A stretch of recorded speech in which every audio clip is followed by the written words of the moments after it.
esta escola... Seguimos então agora com as notícias regionais do restante norte do país. Os trabalhadores da Delphi de Braga ponderam tomar medidas contra um novo layoff de meio ano, que está previsto já para o próximo dia 28. De acordo com Amélia Lopes, do Sindicato das Indústrias Elétricas do Norte, os operários decidiram em plenário concentrar-se no próximo dia 29 às portas da empresa, num protesto que poderá evoluir para uma greve, apesar das dificuldades financeiras com que se deparam. A rodagem do filme sobre o diplomata português Aristides de Sousa Mendes arranca no próximo dia 20. Vitor Norte veste a pele do cônsul que salvou mais de 30 mil pessoas do regime nazi. A pousada de Santa Luzia e o Teatro Municipal de Sá de Miranda são alguns dos espaços de Viana do Castelo que vão saltar para o grande ecrã, na obra assinada por Francisco Manso e João Correia sobre Aristides de Sousa Mendes. Com um orçamento estimado em 3 milhões de euros, a produção é distribuída por Portugal, Espanha e Bélgica. O Partido Socialista fez história em Alfândega da Fé no passado domingo. Berta Nunes é a primeira mulher presidente da Câmara no distrito de Bragança. Para a candidata, esta vitória pode ser um incentivo à participação de mais mulheres na política. O presidente da Federação Distrital de Bragança do PS também está muito satisfeito com esta vitória. Mota Andrade aproveitou ainda a ocasião para relembrar que foi o Partido Socialista que defendeu a paridade, que elegeu a primeira autarca do distrito. A esmagadora maioria das casas para arrendamento em Aveiro não tem condições para receber estudantes universitários. Em 100, apenas 15 receberam a certificação de alojamento da Universidade de Aveiro. A Comissão de Certificação definiu um conjunto de critérios, tais como o senhorio, ser obrigado a passar recibo, o quarto ter condições de habitabilidade e de estudo, ou não serem impostas restrições à utilização da casa de banho para a higiene pessoal. Hélder Castanheira, administrador dos serviços da Ação Social da Universidade de Aveiro, não ficou surpreendido com a baixa percentagem de casas que não cumprem todos os requisitos e acredita que aquele número irá ainda aumentar. Há mais e melhor vinho na região do Mercado do Dão. A colheita de 2009 pode chegar aos 40 milhões de litros. O presidente da Comissão Vitivinícola Regional do Dão, Valdemar Freitas, fala numa das melhores campanhas dos últimos anos para os vinhos da região. Dos vinhos produzidos, cerca de 40% destinam-se à exportação.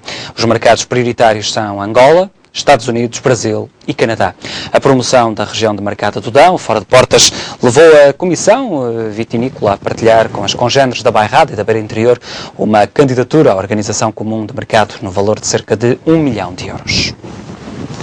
A autarca mais idosa de Portugal tem 86 anos e foi eleita pelo PSD para a Junta de Freguesia de Bolsa Cova, no concelho de Pinhel.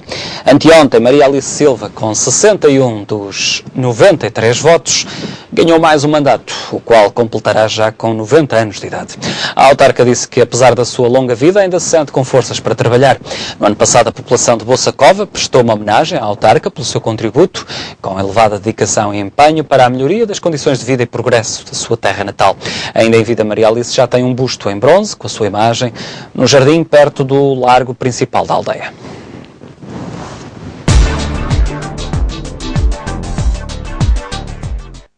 Um dia depois da reeleição para a Câmara Municipal do Porto, Rui Rio deu uma entrevista ao Jornal de Notícias, onde apela mais uma vez ao Governo que olhe para a autarquia, a que preside como um aliado e não como um adversário político.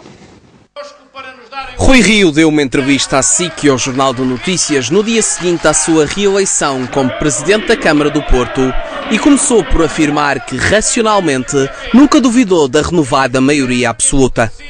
E comparou mesmo os seus dois últimos adversários na corrida autárquica. A experiência política de Francisco Assis é superior à de Elisa Ferreira, mas esta teve um apoio esmagador da comunicação social durante meses e meses e tinha uma auréola que Francisco Assis nunca teve. Falou da autarquia e disse que ainda não tem definida a sua equipa de variação. Nem mesmo quem estará à frente dos pelouros do urbanismo e da habitação, cargos que vão sofrer imensa pressão no mandato que agora se inicia. Num registro mais nacional, deixou uma crítica à atitude de alguns elementos do governo. Houve ministros e secretários de Estado de menor dimensão política e intelectual que encararam a Câmara do Porto como um adversário político-partidário. Demonstraram falta de sentido de Estado. O ministro das Finanças, Teixeira dos Santos, por exemplo, é acusado por Rui Rio de não defender os interesses do Porto. O ministro das Finanças nunca tomou qualquer medida contra o Porto. No entanto, veio cá dizer que o Porto está moribundo. Se é do Porto e é Ministro de Estado e das Finanças, então por que é que não cuidou de ajudar o Porto? Pelo menos a tentar evitar as agressões permanentes à região que passavam próximo ou dentro da esfera dele. No início dos mandatos autárquico e legislativo, Rui Rio apela ao Governo que olhe para o Porto de outra forma para que possam trabalhar em conjunto. Apelo ao Primeiro-Ministro que instrua os ministros a olharem para o Porto de uma forma normal. Não podem acusar-me de fazer da Câmara do Porto um palco para estar sempre a dizer mal do Governo, como fazia o meu antecessor. Não o faço. Portanto, vale a pena trabalharmos em conjunto.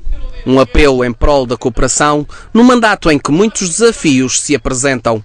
O metro do Porto e o aeroporto de Sá Carneiro são apenas dois dos exemplos falados nesta entrevista pós-eleitoral. É assim o ponto final neste Jornal Regional. Fique bem, tenha uma muito boa noite.